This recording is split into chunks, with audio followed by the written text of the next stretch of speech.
और ये फिर से फ्रेश वोटर लिस्ट ये जो है बनाएंगे केवल मात्र 25 दिनों के अंदर। ये इम्पॉसिबल है। 8 करोड़ लोगों का आप डोर टू डोर कैसे जाओगे? आप ये पूरी तरीके से साजिश है। और जब आखिरी बार ये हुआ था तो लगभग 2 साल लगे थे इस प्रक्रिया को पूरा करने में। तो ये 25 दिन में कैसे प्रक्रिया पूरी कर लेंगे? ये नीतीश जी को डर हुआ, भाजपा को डर हुआ कि ये चुनाव हार रहे हैं, तो गरीब, पिछड़ों, दलितों, बहुसंख्यकों का वोट काटो, अल्पसंख्यकों का वोट काटो और जो है साजिश के तहत चुनाव जीतो। देखिए, अचानक से ये कदम उठाया गया है। पहले ये इलेक्शन कमीशन के शेड्यूल में नहीं था और इतना बड़ा कदम उठाया गया है, हमको याद भी नहीं है कि आखिरी बार इतना बड़ा कदम कब उठाया गया। और ये फिर से फ्रेश वोटर लिस्ट ये जो है बनाएंगे केवल मात्र 25 दिनों के अंदर। ये इम्पॉसिबल है। 8 करोड़ लोगों का आप डोर टू डोर कैसे जाओगे? आप डॉक्यूमेंट्स ऐसे मांगे जा रहे हैं जो गरीबों के पास है ही नहीं।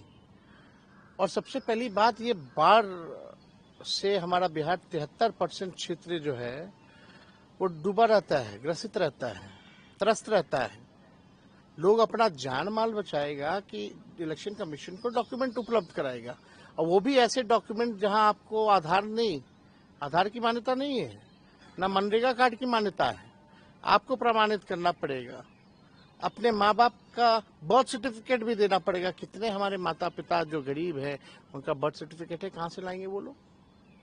ये पूरी तरीके से साजिश है। और जब आखिरी बार ये हुआ था तो लगभग 2 साल लगे थे इस प्रक्रिया को पूरा करने में। तो ये 25 दिन में कैसे प्रक्रिया पूरी कर लेंगे? ये साजिश की बू है।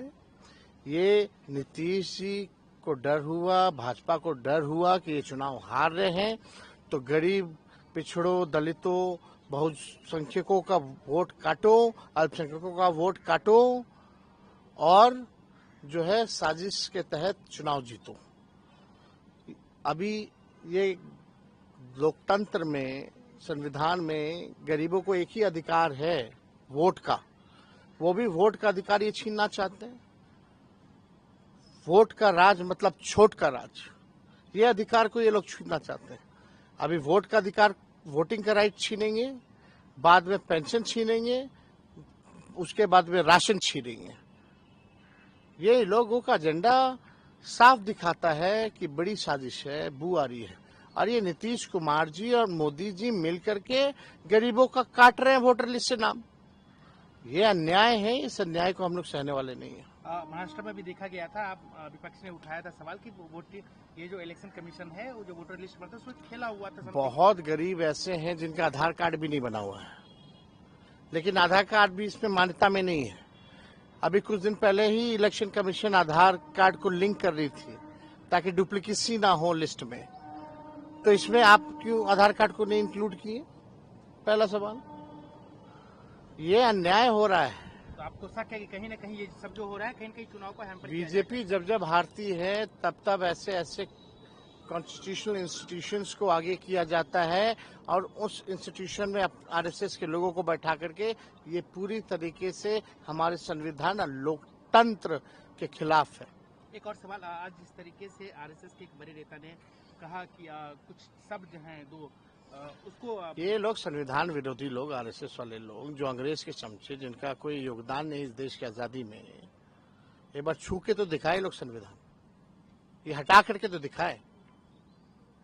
आप प्रिएम्बल्स में से सोशलिस्ट शब्द हटा दीजिएगा, आप सेक्युलर शब्द हटा दीजिएगा। यही इनका असली एजेंडा है। दे भाजपा के लोग जवाब इस पे। वो संविधान में छेड़छाड़ नहीं करने की बात कर रहे हैं। ये लोग सब आरक्षण खत्म कर दिया, सब कुछ जो है निजीकरण कर दिया गया, स्वतः आरक्षण खत्म कर दिया। ये लोग आरक्षण विरोधी लोग हैं, ये लोग संविधान और लोकतंत्र विरोधी लोग हैं। बिहार के लोग इस बार करारा जवाब देंगे इन लोगों को।